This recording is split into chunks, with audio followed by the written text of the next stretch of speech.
दिल्ली विधानसभा चुनाव के लिए अब कुछ महीने ही शेष रह गए हैं। सभी राजनीतिक दलों ने दिल्ली में विधानसभा चुनाव की तैयारियां तेज कर दी हैं। कांग्रेस, भारतीय जनता पार्टी और आप पार्टी ने अपनी अपनी तैयारियों को अंजाम देना शुरू कर दिया है। आम आदमी पार्टी ने अपने से सभी उम्मीदवारों की सूची घोषित कर दी है।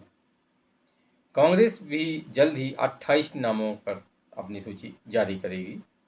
भारतीय जनता पार्टी की बैठकें भी चल रही हैं और वो भी जल्दी ही अपने उम्मीदवारों की सूची जारी कर सकती है। ऐसे में अब सवाल उठता है कि दिल्ली में आगामी सरकार किसकी बनेगी। अरविंद केजरीवाल के लिए ये मामला करो या मरो का है, यानी कि उन्हें हर हालत में दिल्ली में सरकार बनाना चाहते हैं।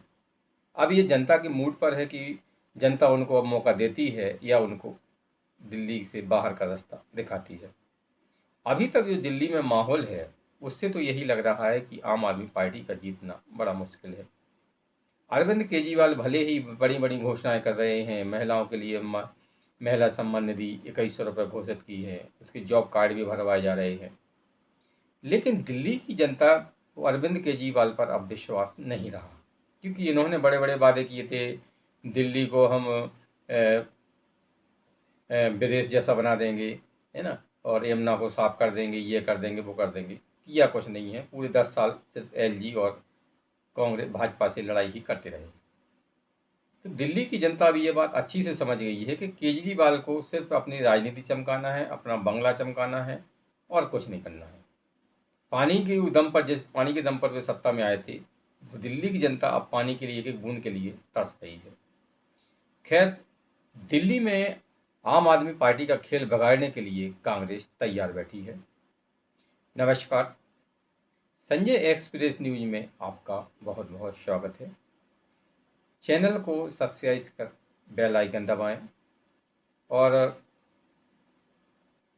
वीडियो को शेयर कर कमेंट्स बॉक्स में अपनी राय जरूर दें कि दिल्ली में अगली सरकार किस पार्टी की बन सकती है। दिल्ली में कांग्रेस उसी तर्ज पर काम कर रही है जिस तर्ज पर हरियाणा में आम आदमी पार्टी ने किया था। आम आदमी पार्टी ने हरियाणा में कांग्रेस को हराने के लिए सिर्फ हरियाणा में बहुत सारे उम्मीदवार अपने उतारे थे। उसका नतीजा ये हुआ कि आप पार्टी खुद तो जीत नहीं पाई, लेकिन कांग्रेस की हार जरूर पक्की कर दी वोट काट कर। अब कुछ इसी मूड में कांग्रेस दिल्ली में दिखाई दे रही है। दिल्ली में वैसे तो कांग्रेस सबसे कमज़ोर दिखाई रही है, लेकिन कांग्रेस का एक कुछ स्थायी वोट बैंक है। और फिर एक बात पर और गौर करें तो कांग्रेस और आम आदमी पार्टी दोनों का वोट बैंक सेम है।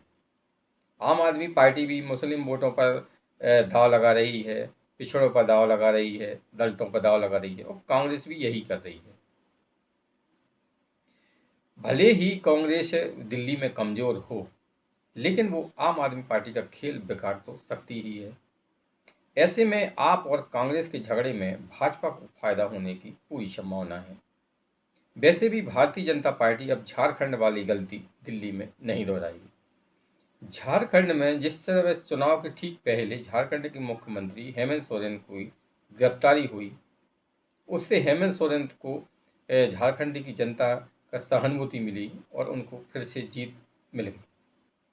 यही गलती अब भाजपा दिल्ली में नहीं दोहराएगी, यानी कि अरविंद केजरीवाल की गिरफ्तारी या जेल जाने की फिलहाल तो चुनाव तक कोई संभावना नहीं है। अरविंद केजरीवाल भी तरह तरह की यात्राएं निकाल रहे हैं, तरह तरह के वादे कर रहे हैं, लेकिन ये सब चीज़ें काफ़ी नहीं हैं। उन्होंने जिस तरह से बड़े बड़े वादे किए थे कि दिल्ली को हम टोक्यो बना देंगे या ऐसी सड़कें बना देंगे दिल्ली को कि आप न्यूयॉर्क जैसी सड़कें बना देंगे, ये सब कर देंगे, लेकिन किया कुछ नहीं। यमुना को साफ कर देंगे, 10 साल में यमुना को साफ नहीं कर पाए। तो जनता को इनकी बातों पर कोई भी विश्वास नहीं रह गया है। और दूसरा ये है कि केजरीवाल के शीश महल के जिस तरह से राज सामने आए कि इन्होंने करोड़ों रुपए जनता के खर्च करके अपने शीश महल बनाया। शराब घोटाले में अरविंद केजरीवाल भले ही अपनी ईमानदारी का डंका पीटते रहे, लेकिन जिस तरह से सबूत सामने आए हैं, कोर्ट में ने जिस तरह से टिप्पणियां की हैं, उससे कि आम आदमी को ये लगता है कि कहीं ना कहीं अरविंद केजरीवाल दोषी हैं, तभी तो उन्हें कोर्ट से इतने लंबे समय तक जमानत नहीं मिली। अब अरविंद केजरीवाल के लिए चुनाव करो या मरो का है। कांग्रेस के तो खोने के लिए कुछ है नहीं, क्योंकि कांग्रेस तो दिल्ली में वैसे भी कमज़ोर है। आम आदमी पार्टी को लगता है कि अगर दिल्ली में हम सत्ता से बाहर हो गए तो पंजाब में भी हमारा यही हाल होगा, क्योंकि पंजाब और दिल्ली की सरकारें एक ही ढर्रे पर चल रही हैं। तो ऐसे में कांग्रेस को अब दोनों जगह पर एक उम्मीद दिखाई दे रही है। उसको लगता है कि आप पार्टी जैसे ही दिल्ली में कमज़ोर होगी, वैसे ही वो धीरे धीरे पंजाब में कमज़ोर हो जाएगी। और पंजाब में क्योंकि भाजपा नहीं है, पंजाब में मेन मुकाबला आपका कांग्रेस से है, तो आप कमज़ोर होती है तो कांग्रेस को फ़ायदा होगा। और दिल्ली में इसीलिए आप पार्टी का खेल बिगाड़ने के लिए कांग्रेस तैयार है, क्योंकि उसे हरियाणा का बदला चुकाना है। अब अरविंद केजरीवाल गली गली घूम रहे हैं, लोगों से बड़े बड़े वादे कर रहे हैं, ये करेंगे वो करेंगे।